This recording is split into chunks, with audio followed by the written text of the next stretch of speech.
the information, like what I find funny is like just the information is out there. Like I'm like on like Amazon and like Apple's like websites and stuff all the time. Just like Apple's like is so simple, right? Just the website is so simple. Amazon's, I can pay with Amazon with a swipe or with a click, right? It just eliminates like the process that you have to go through. Like I don't have to take 5 different steps to make one done. And because people really underestimate, like every time you have to ask someone to do something, every time you have to ask someone to go somewhere else, it just increases the likelihood of them dropping off. It just does. You know, like what if instead of a 3-step process, it was a 2? Exactly. Where it's like is landing page A, and then they get to step 2 where it's 80%. What if instead of 80, 12, and then 1, you expose this percent that's only 1 all the way up to 80? It was just like, oh, you're interested. Cool. Give us your money. Done. Yeah. Problem solved. Shop Pay or PayPal, Amazon, whatever. Transaction done. I don't even need to I'm on the toilet. I don't even need to grab my wallet. We're done. You know what I'm saying? Like I'm in bed. I'm in traffic. I'm in a meeting. I'm in an elevator. As easy as possible for people to kind of I made 3 purchases on Amazon last night while the dogs took a piss in the front yard and my wallet was in the other room. And like the fact that people don't say like, well, Amazon's super successful. Clearly I shouldn't copy them. Like that's the dumbest thing I've ever heard. They have people that they are paying a lot of money to do a lot of this research, and it's like, you know, like the most underutilized like tool, and I can't believe I didn't mention this a minute ago, Facebook ads library. Like, you know, you could just spy on other people. So it's like the same thing where you're like, they've got people, you know, like Amazon have got people that have, you know, investing millions of dollars and millions of, you know, man hours into making this process as seamless as possible. You know, I look at some of the biggest brands in the world on my ads library because they've done the hard work. I just go in there and take a different approach. You know, I just go in there and like, I just fucking rip it off. I don't care. You know, I can't tell you how many times I literally just copy paste like the copy. Done. Like, they have to do it as a market. You know, as Apple, as a market leader, they have to invest that money. Like, you know, that's just part of being a business that's that big. And you know what? Thanks. I'll make 2 points on that. First off, if you're not looking at the Facebook ads library for a brand, when you like, my wife is super price conscious. She always goes to retail me, not shit like that. And I'm like, look, no. Go to Facebook ads library and that brand. You're going to see the retargeting ad with the 30% off code that they don't want anybody else to know. It's there. Done. Go save money. Second point. McDonald's is the only fast food chain in the world that researches locations. Every other fast food joint puts themselves across the street from McDonald's. McDonald's has that innate cost. What they have to as the market leader, you know. They have to. They have to do it. They have to. You know. Yeah. And I learned that quote from, I was working at a meal replacement shake company, not a weight loss brand. No, you can't. No, not at all. No. Completely compliant. I promise. Our supplements are for beauty and health. And he was a customer UX designer for Amazon, like vice president. And we stole him away from it because his wife was going to med school and he had to move across the country and needed to get, right? Just like one of those, So we got a VP of UX design from Amazon. And he came into me and told me that. And I was just like, we can do that? And he's like, why not? And I was just like, cool. I'm going to do that for everything. See you guys later. My job is done. And night and day difference performance. I accidentally started 2 ad agencies sitting at the desk of that company because I had so little to do being the Facebook marketing guy. It was a beautiful thing. I think as you know, when you're like, you know, part of the bigger like pie or the, you know, the market leaders and stuff like that, that's just stuff, you know, that's just kind of part of, you know, what you have to do.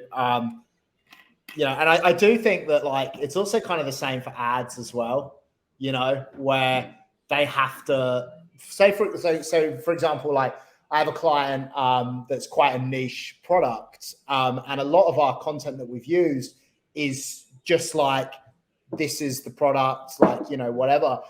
And like my whole thing for them is like, you're going to run out of people that are going to buy that product unless you invest money in educating more people on how that product is going to help you, because you have to build your own audience. Like you have to like educate people to build out like a bigger target of people to reach, you know.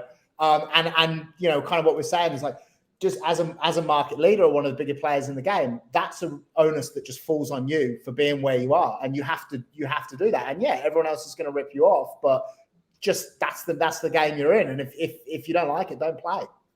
Yeah, you know? And to the other side of that, the people that don't do that are the market leaders die. Oh, exactly. They die quick. Exactly. Yeah. It's like, and that's just one of the things. And I tell so many people, just like, that is the nature of it, right? Like, yeah, if you're trying to run a subscription like underwear brand, awesome. Yeah. Go to MeUndies, rip off everything.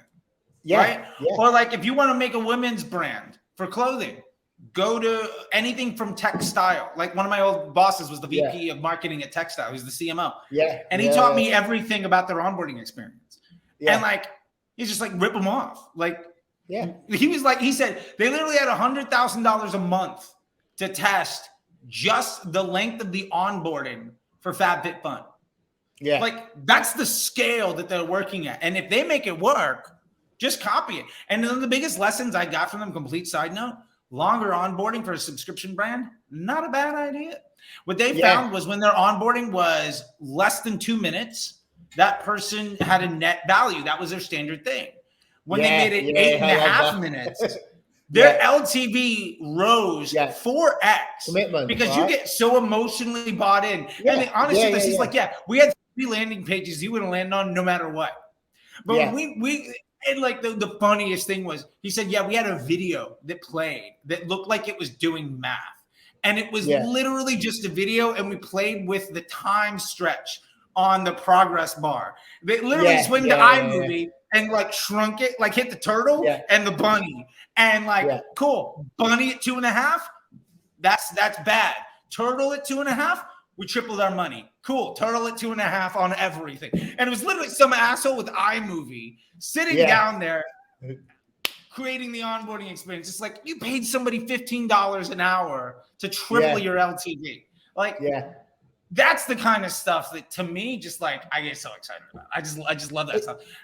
I love, like, I kind of think that's going to go into something else, but I love where it's at now, just in terms of like paying, you know, being able to pay people kind of smaller amounts and people doing things themselves and stuff. Content wise, right?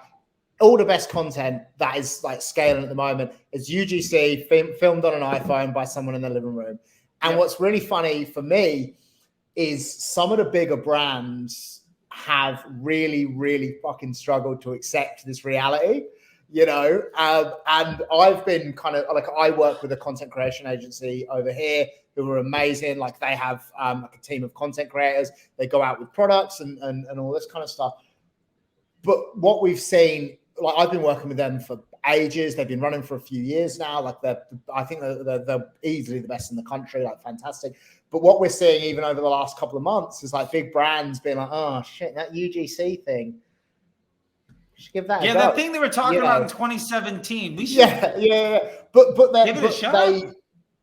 But they're so like, you know, they just don't understand that you just don't need the studio and the lights and all this kind of stuff, you know, and you just need someone with an iPhone to like, you know, shoot someone like legitimately. And they're so behind. Sorry, my like, like dogs jumped up, wants to see what's going on. And they're so behind with it, you know. Oh, yeah. But it's just so interesting to see, you know, like, and it's going into the point of like how much you can actually just get done with, you know, looking at what other people are doing, things you can do on your phone, things you can learn on YouTube, you know.